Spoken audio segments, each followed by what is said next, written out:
สบายดีปีใหม่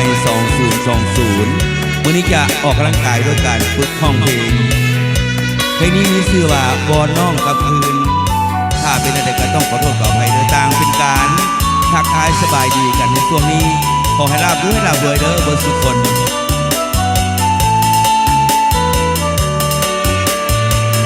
เลี้ยวสุดขอบฟ้าบ่เห็นหน้าน้องมาเคียงไกลนานทีที่น้องจากไปดวงใจอ้ายสุดขัดสนอ้ายคอยน้องอยู่ด้วยใจสุดแสนกังวลจากอ้ายไปหลายปีผ่านคนโธ่เอ้ยหน้ามนป่านใดจะมาหรือไปพบสู้หรือมีคู่ใหม่เคียงซ้อนอ้ายนี้สุดจาวรบางอ่อนสร้างบ่เมตตาขอน้อมวอนไว้เทวันทั้งเจ้าอินทราโปรดจงได้สงสารตัวข้าให้ยอดสีวาได้กับคืนอ้ายนี่คอยน้องอยู่ทุกวันบ้านนี้ยังบ่ออกกับอันคืนวันอ้ายสุดคำคืน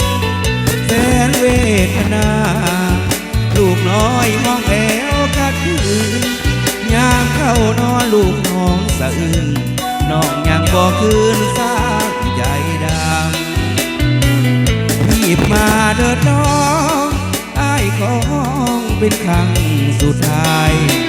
ยินแล้วจงเฝ้าห่อนใจอย่าไปปล่อยตัวทะลางเห็นใจอายก่อนยามนอนสุดแสนละกันหากพี่น้องเพียงของยามคำอายคงหายซ้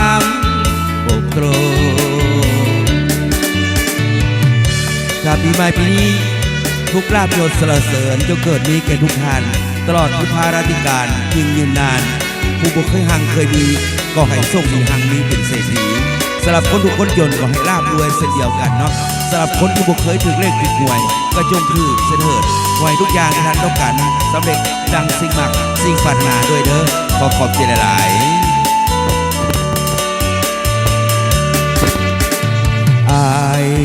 นี่คอยน้องอยู่ทุกวันป่านนี้ยังบ่ออกกับหันคืนวันอ้ายสุดคำคืนแสนเวทนาลูกน้อยมองแอวขัดคืนยามเข้านอนลูกให้สะอื้นน้องยังบ่คืนสร้างใจดำรีบมาเถิดน้องอ้ายของเป็นครั้งสุดท้ายยินแล้วจงเฝ้าห่อนใจ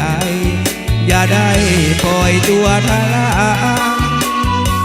เห็นใจอายก่อนยามนอนสุดแสนละกันหากพี่น้องเคียงของยามคำอายคงหายซ้ำอกตร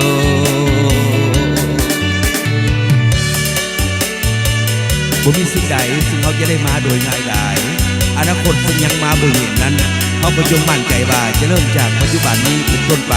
เพื่อสร้างอนาคตของตัวเองดีขึ้นและบ่มีอย่างที่จะย้อนคืนไปแก้ไขได้ในอดีตก็ตามแต่เขามีสิทธิ์จะเริ่มต้นใหม่ในสิ่งดีๆให้กับชีวิตของไทยลาวขอให้ปีใหม่ปีนี้2020ทุกคนจงพบแต่ความสมหวังและสดชื่นโชคดีตลอดกาลนานเดินขอบใจหลายๆ